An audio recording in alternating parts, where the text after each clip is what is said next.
આદથી થાય છે. ભગવાન જેને પોતાના સ્વરૂપનું જ્ઞાન કરાવવા ઈચ્છે એને જ થાય.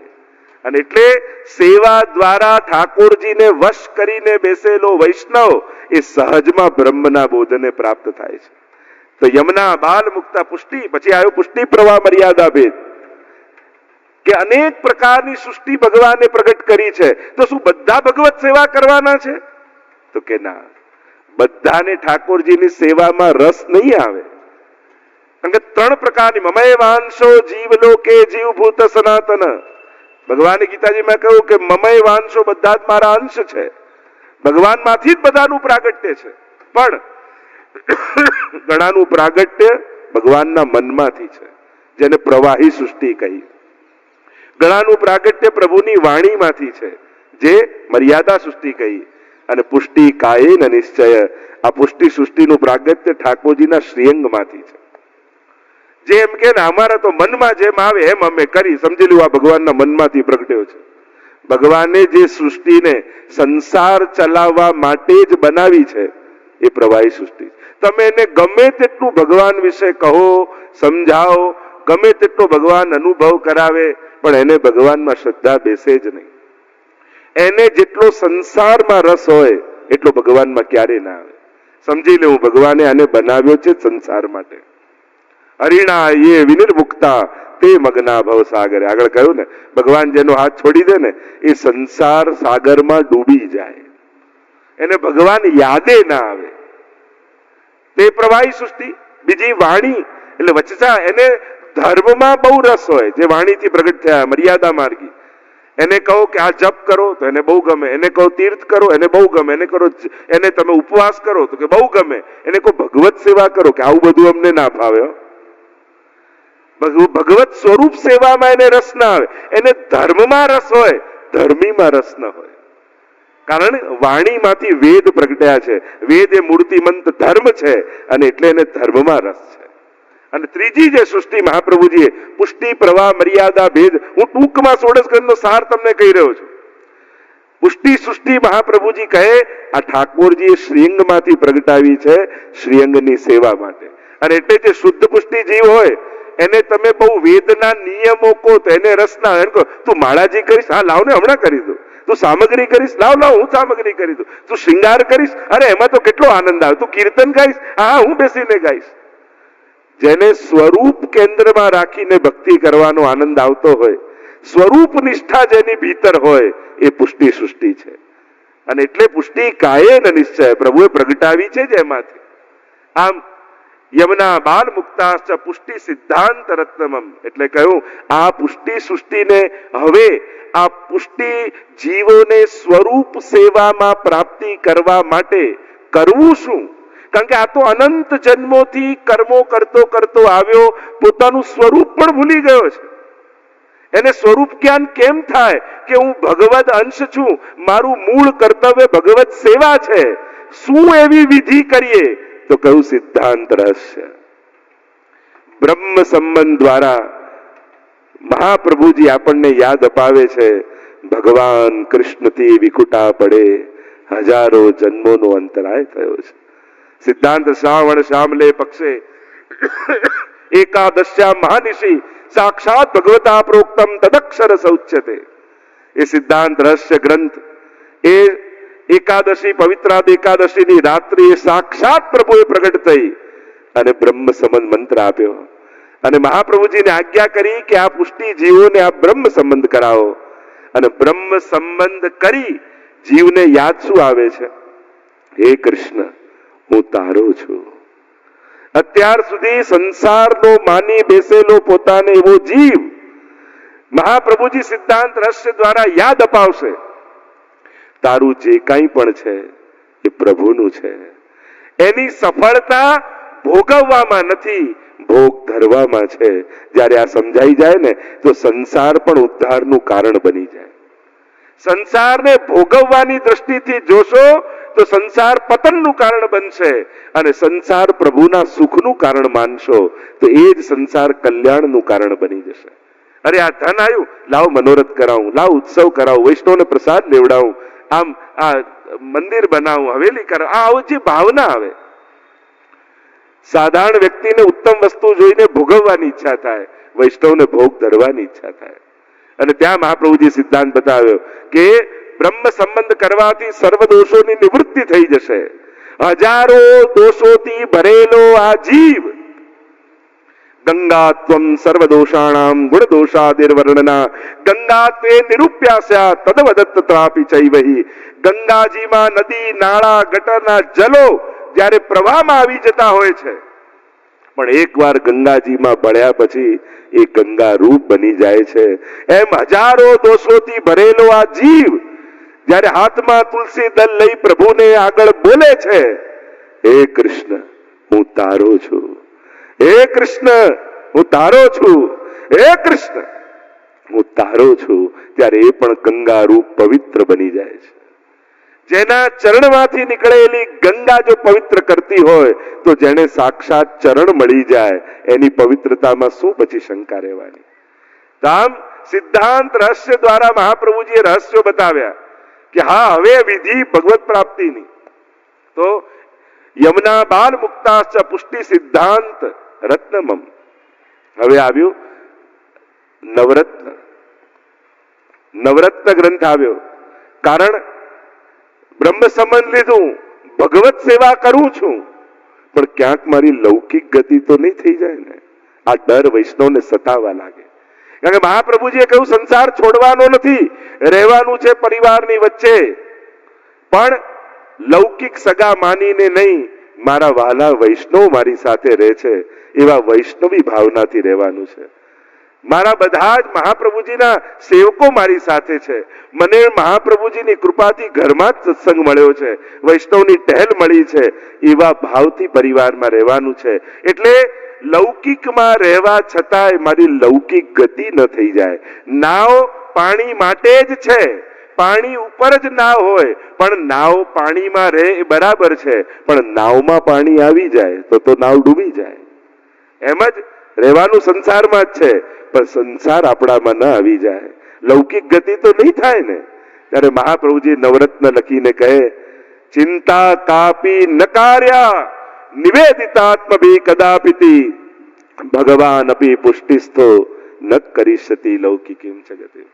ઠાકોરજી તારી ક્યારે પણ જો બ્રહ્મ સંબંધ લીધું છે તે તો તારી ક્યારે લૌકિક ગતિ નહીં થવા દે.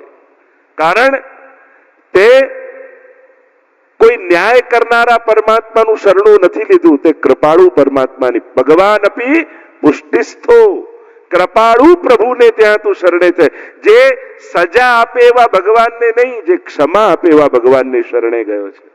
જે હિસાબ કિતાબના ચોપડા ખોલીને બેઠો હોય એવા પરમાત્માના શરણે નથી ગયો, પણ તું શરણે જાય તો બધા ચોપડા બંધ કરી દોડતો આવીને તને ભેટી પડે એવા પરમાત્માના શરણે તું ગયો છે. એવો શ્રીનાથજી બાવા જે નિકુંજના દ્વાર પર ઉભો ઉભો તને બોલાવી રહ્યો છે, આવ આવ આવ આવ આવ, એવા કૃપાળુ શ્રીનાથજીના શરણે ગયો છે. અને એટલે નવરત્ન આવ્યું, આગળ અંતઃકરણ પ્રબોધ આવ્યું. પુષ્ટિ સિદ્ધાંત રત્નમમ, મમ એટલે અંતઃકરણ. ત્યાં મહાપ્રભુજીને ભગવદ આજ્ઞાઓ થઈ છે કે હવે આપ લીલામાં પધારો. અને ત્યારે જીવને પણ એમ થાય કે મારી લીલામાં પ્રાપ્તિ ક્યારે થશે? હું તો સંસારમાં ફસાયેલો છું, સંસારને છોડી શકું એમ છું નહીં, પણ સાક્ષાત પ્રભુની નિત્ય લીલામાં મારી પ્રાપ્તિ ક્યારે થાય? અને આ તાપ જ્યારે જીવને થાય, અંતઃકરણ મદ વાક્યમ સાવધાન તયા શૃણુ કૃષ્ણાત પરમ નાસ્તિ દૈવમ વસ્તુતો દોષ વર્જિતમ ચાંડાલ ચેત રાજ પત્ની જ્ઞાતા રાજ્ઞા ચ માનિતા કદાચિત અપમાન એવા મૂળ તક્કા ક્ષતિર ભવે. અને ત્યાં મહાપ્રભુ સમજાવે, કારણ કે જીવને જયારે એમ થાય ને કે મેં બ્રહ્મ સમન લીધું, પણ હજી મારી ભીતર તો અનેક દોષ છે, પ્રભુએ મને વર્યો તો છે, સ્વીકાર્યો છે, પણ ક્યાંક ઠાકોરજી મને છોડી દેશે તો મારું પતન તો નહીં થઈ જાય ને. ત્યારે મહાપ્રભુજી ઉદાહરણ આપીને સમજાવે છે કે એક ચાંડાલી સ્ત્રી જતી હતી, રાજાએ જોઈને રાજાને ગમી ગઈ, રાણી બનાવી લીધી, પણ થોડા દિવસમાં અમાનીતી થઈ ગઈ. મહાપ્રભુજી કે છતાં એ ચાંડાલી સ્ત્રીનું બગડ્યું શું? હતી ચાંડાલી, રાણી તો કહેવાય. એમ આપણે તો ક્યાં સંસાર કૂપમાં પડ્યા હતા, પણ બ્રહ્મ સમન લીધું તો ગામના લોકો વૈષ્ણવ કહે છે એ ઓછું સન્માન છે આપણું? વૈષ્ણવ બનીશું એ તો બહુ પછીની વાત છે, લોકો કોઈ વૈષ્ણવ કહે ને આપણને એ પણ આપણું બહુ મોટું સન્માન છે. એટલે તો હું હંમેશા કહું, જીવનની આપણી યાત્રા શું છે? વ્યક્તિ બનીને જન્મ્યા છીએ, વૈષ્ણવ બનીને જીવીશું અને વ્રજભક્ત બનીને જઈશું. એક વ્યક્તિથી વ્રજભક્ત સુધીની યાત્રા એ આપણા જીવનની યાત્રા છે. જ્યાં મહાપ્રભુજી સમજાવે છે કે હે જીવ, હવે તે બ્રહ્મ સમન લીધું છે તો તારી જાતને ઠાકોરજીને સોંપી દે. હવે તારા દેહ ગેમાં મોહ ન રાખીશ. અને એનું ઉદાહરણ આપીને મહાપ્રભુજી સમજાવે છે અંતઃકરણ પ્રબોધમાં, પ્રોઢાપી દુહિતા યદવત સ્નેહા ન પ્રેષ્યતે વરે તથા દેહે ન કર્તવ્યમ વરસ્તુષ્યતિ નાન્યથા. એક માને એની દીકરી બહુ વાલી, અને એટલી વાલી કે હવે મોટી થઈ ગઈ ને ગામના લોકો કે આના લગ્ન તો કરાવો, પરણાવ તો ખરા. પણ માને એમ થાય જો પરણાવીશ ને તો ઘર છોડીને જતી રહેશે, અને પોતાના પુત્રીને મોહવશ એનું લગ્ન કરાવતી નથી. ત્યારે મહાપ્રભુજીએ કહ્યું કે આ બે વસ્તુ કરી રહી છે. એક, જ્યારે બહુ જ ગામના લોકોએ કહ્યું માને, તો એને લગ્ન કરાવ્યા, પણ હવે આણું કરાવતી નથી, પતિને ત્યાં મોકલતી નથી.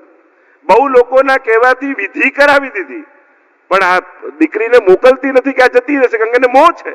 મહાપ્રભુજી કહે, વૈષ્ણવ, આ દીકરી બીજું કોઈ નથી, તારો દેહ છે. બ્રહ્મ સમન કરાવી ઠાકોરજીને પરણાવી તો દીધી, પણ હવે જો વળાવીશ નહીં તો દેહનું અહિત કરીશ અને પતિને નારાજ કરીશ. હવે સમય આવ્યો છે કે આ દેહ રૂપી દીકરીને જો બ્રહ્મ સમન દ્વારા પરણાવી છે તો ભગવત સેવામાં એને વળાવી પણ દે. એમાં જ એનું કલ્યાણ છે, એમાં જ એની કલ્યાણ છુપાયેલું છે અને પતિની કૃપા છુપાયેલી છે. તો આમ મહાપ્રભુજી એક એક માર્ગ પ્રશસ્ત કરતા જઈ રહ્યા છે. યમુના બાલ મુક્તાશ્ચ પુષ્ટિ સિદ્ધાંત રત્નમમ વિવેક કૃષ્ણ ચતુર્ભક્તિ. આવ્યો કે આ ભગવત સેવા કરીએ, પણ સંસારમાં રહીએ છે ને, સુખ દુઃખ ઉતાર ચઢાવ ઉપર નીચે ચાલે જ છે. સંસાર તો દરિયાની લહેરો જેવું છે, એક આવે ને બીજી પાછી જાય. કોઈને સબદિન હોત ને એક સમાન. કાયમ એક સરખો સમય રહેતો નથી. સારો ચાલતો હોય ને ત્યારે સત્કર્મો કરી લેવા, કારણ કે બહુ લાંબા પછી ટાળો ને પ્રોગ્રામો, પછી ટળી જ જાય. અને એટલા માટે સારો સમય ચાલતો હોય ત્યારે સત્કર્મો કરી લેવા, મનમાં જે ઈચ્છા હોય એ બધા સત્કર્મો કરી લેવા, કારણ કે પછી સામર્થ્ય રહી જાય, સંજોગો ફરી જાય છે. અને સમય વિપરીત થાય છે ને ત્યારે કોઈ સામર્થ્ય કામ લાગતું નથી. અને એટલે જ્યારે જ્યારે સારો સમય અનુકૂળ ચાલતો હોય કે બધું ગોઠવાયેલું હોય ત્યારે બધું કરી જ લેવું. તો જીવનમાં વૈષ્ણવી જીવન, સેવામય જીવન જીવવા માટે એને આશ્રય સિદ્ધ કરવું પડશે. શેના દ્વારા? વિવેક અને ધૈર્ય દ્વારા. એટલે મહાપ્રભુજી વિવેક ધૈર્યાશ્રય આપ્યો. અને જે ખરેખર કહું છું વૈષ્ણવો, જે વિવેક ધૈર્યાશ્રયને પોતાના જીવનમાં ઉતારી લે છે ને, એને સંસારના કોઈ સુખ દુઃખ સ્પર્શી શકતા નથી. એને ગમે તેવા સંકટો જીવનમાં આવી જાય એને વિચલિત ન કરી શકે. એવો અદ્ભુત મંત્ર વિવેક ધૈર્યાશ્રય છે. અદ્ભુત પથ એ વિવેક ધૈર્યાશ્રયનો પથ છે.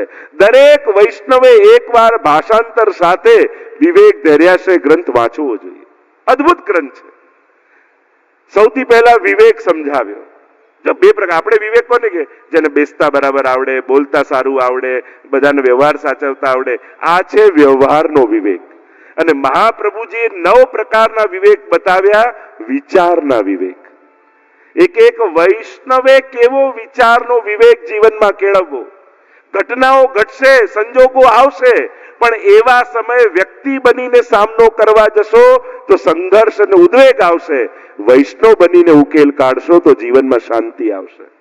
અને એ ઉકેલ મહાપ્રભુજી વિવેક ધૈર્યાશ્રયમાં આપ્યા છે. 9 પ્રકારના વિવેક આપ, અદ્ભુત વિવેક છે. વૈષ્ણવ બનીને વિચારતા નહીં શીખો ને તો વૈષ્ણવ બનીને બહુ વાર સુધી જીવી નહીં શકો. કારણ કે વૈષ્ણવતા ટકી નહીં શકે જો તમારા વિચારમાં વૈષ્ણવતા નહીં આવે તો. અને એ વૈચારિક વૈષ્ણવતા વિવેક ધૈર્યાશ્રય ગ્રંથ શીખવાડે છે. ધૈર્ય બતાવ્યા, ત્રિદુઃખ સહનમ ધૈર્યમ મામૃતે સર્વત સદા તક્રવત દેહવત ભાવ્યમ જડવત ગોપ ભાર્યાવત. કોને કહેવાય છે? અદ્ભુત મહાપ્રભુજી અદ્ભુત ફિલોસોફી છે. અને આશ્રય ભક્ત દ્રોહે ભક્ત્યા ભાવે ભક્તેચ્છા અતિક્રમે કૃતે અશક્ય વા સુશક્ય વા સર્વથા શરણમ હરિ. અભાવમાં પણ ભગવાન પાસે જ જાઓ. દુનિયાનો માણસ મદદ કરી શકશે, દુઃખ દૂર નહીં કરી શકે, સુખ દાન નહીં કરી શકે. એ મદદ કરવાની ગેરંટી આપી શકશે, સુખી કરવાની ગેરંટી કોઈ માણસ નહીં આપી શકે. સુખ તો ઈશ્વર જ આપી શકે છે, દુઃખની નિવૃત્તિ તો ઈશ્વર જ કરી શકે છે. અને એટલા માટે ભલે ભાવ ન હોય, મન ન હોય, છતાં ઈશ્વરના ચરણ પકડજો તો શાંતિ આવશે.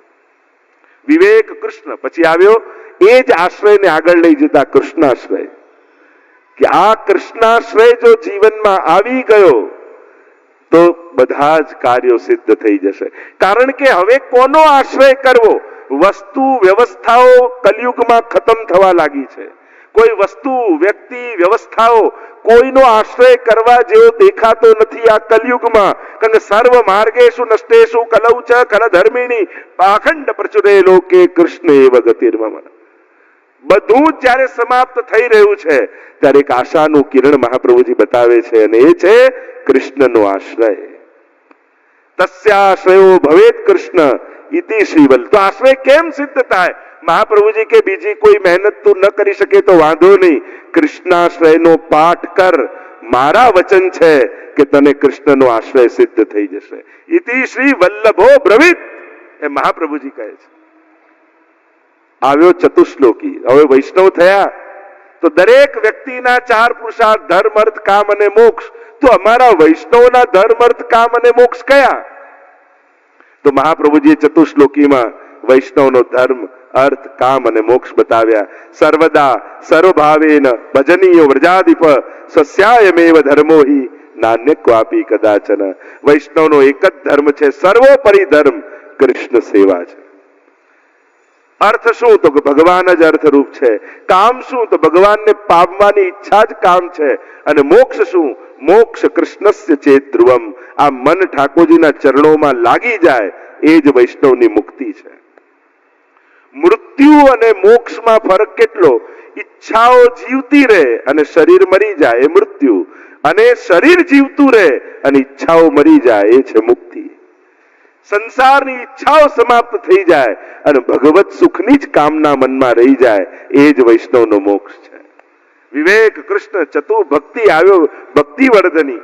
કે આશ્રય સિદ્ધ થયો, કૃષ્ણમાં આશ્રય લાગ્યો, પણ ભક્તિની જો વૃદ્ધિ ન થઈ તો પ્રભુની પ્રસન્નતાનું કારણ કેમ બનીશું? તો યથા ભક્તિ પ્રવૃદ્ધા સાત તથોપાયો નિરૂપ્યતે બીજ ભાવે દ્રઢે તુષા ત્યાગાત શ્રવણ કીર્તનાત.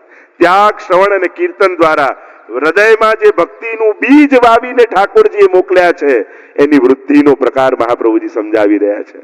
અને આ કોઈ પ્રકાર સેવાયામ વા કથાયામ વા યશાશક્તિ દ્રઢા ભવેત. સેવા અને કથા આ બંને દ્વારા વૃદ્ધિને ભક્તિ એ પામે છે.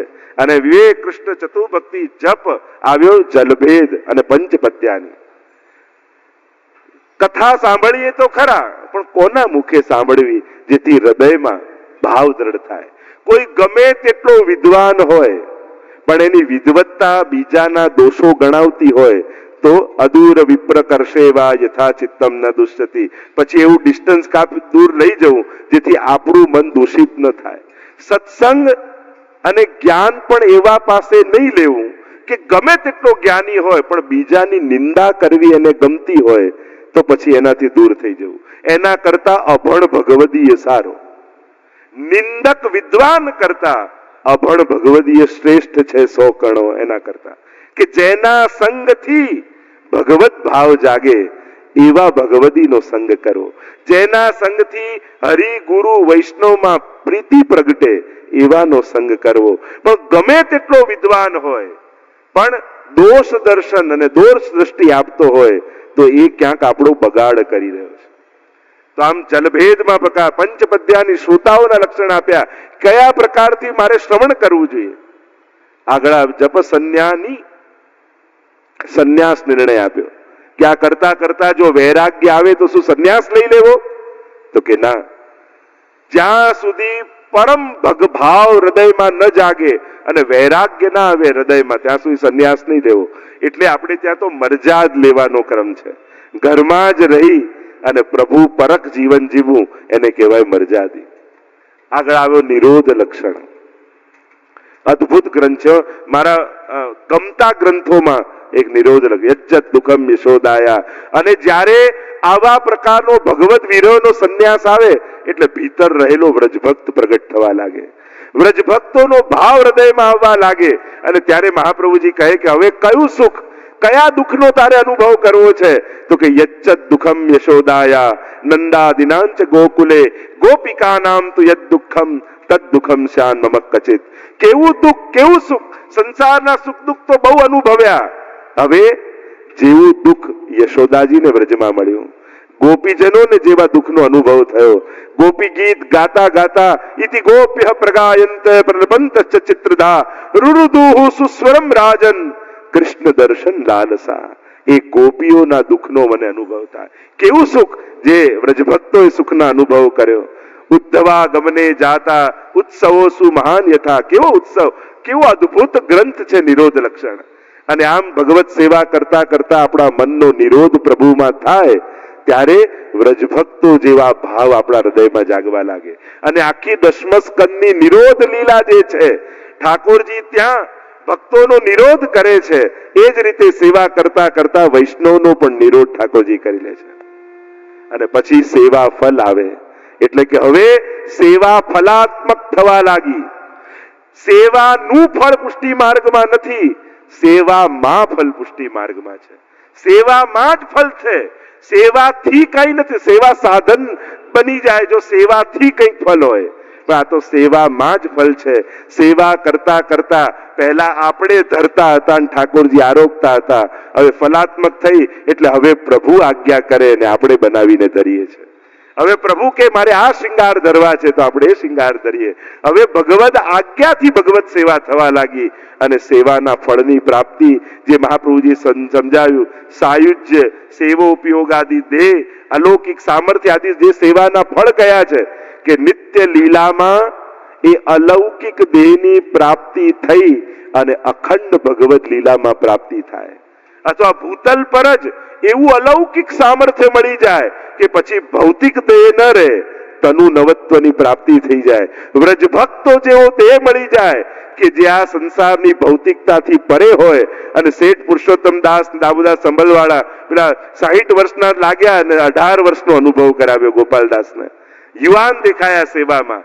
આવો ભાવ, આવો દેહ ભગવત સેવામાં પ્રગટ થઈ જાય તો પરમ ફલની પ્રાપ્તિ સેવામાં આ જન્મમાં આ જ દેહથી સેવા કરતા કરતા વ્રજભક્તોના ભાવની અનુભૂતિ થવા લાગે. અને ઠાકોરજી આ જ દેહથી પ્રગટ અનુભવ કરાવવા લાગે.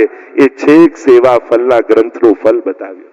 તો આમ યમનાષ્ટકથી લઈ છેક સેવા ફલ સુધીની યાત્રા એ આખી આ